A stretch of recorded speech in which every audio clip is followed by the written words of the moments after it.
नमस्कार मित्रांनो, मी आज आलो आहे मुंबईला आणि मुंबईमध्ये एक खूप सुंदरसं ठिकाण आहे, जे तुम्ही ज्यावेळेस CSTला येता म्हणजे CSTM छत्रपती शिवाजी महाराज टर्मिनल जे रेल्वे स्टेशन आहे तिथे ज्यावेळेस येतात त्याच्यानंतर जवळच बरेचसे ठिकाण आहेत फिरण्यासारखं. जसं की हा जो स्पॉट आहे हा प्रसिद्ध स्पॉट आहे हा. बरेचसे लोक जे आहेत तर इथे फोटो काढतात या इमारतीच्या शेजारी. आणि शेजारीच जे आहे ना, बऱ्याच वेळा अशी गंमत होते आपली की ज्यावेळेस आपण फिरू लागतो ना, फिरताना आपल्याला टॅक्सी खूप पैसा घेते आणि खरं तर तिथे रिक्षा तुम्हाला दिसणारच नाही, टॅक्सीज आहेत, कार आहेत. आणि त्यावेळेस तुम्ही ज्यावेळेस इकडे फिरायला जात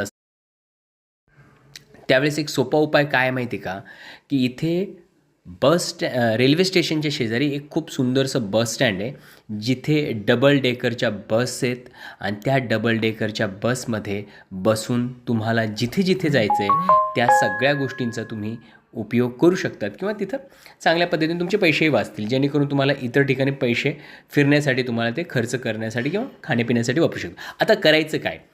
रेल्वे स्टेशनला उतरल्यानंतर मागच्या साईडला ज्यावेळेस तुम्ही बाहेर येतात त्यावेळेस या डबल डेकर बस येतात आणि ह्या डबल डेकर बस ज्या आहेत तर फक्त 12 रुपये तिकीट. आता आम्ही कुठे चाललो आहे, तर आम्ही चाललो आहे गेटवे ऑफ इंडिया आणि त्याच्या पलीकडे महत्त्वाचं म्हणजे एलिफंटा केव, एलिफंट ज्या लेण्या आहेत ते बघण्यासाठी.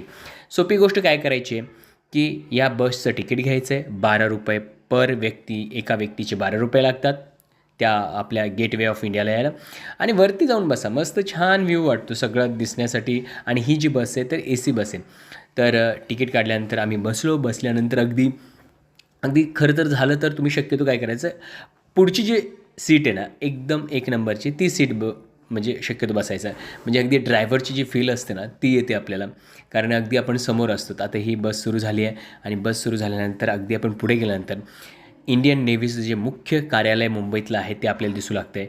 आणि त्याच्याच जवळ जे आहे तर तिथे आहे RBIचं सर्वात मोठं असं म्हणजे मुख्य जे या इंडियन नेव्हीच्या ऑफिसच्या पुढे गेल्यानंतर आपल्याला ते दिसून येऊ शकतं.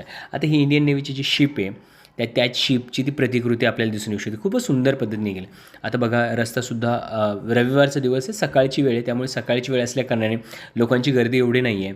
आणि बऱ्याच वेळा ट्रॅफिकला थांबल्यानंतर हा प्रवास आपला पुढे सुरू होतो. सुरू झाल्यानंतर आपण अवघ्या 5 ते 6 मिनटात इथे पोहोचतो. जास्त काही वेळ लागतच नाही आपल्याला पोहोचण्यासाठी.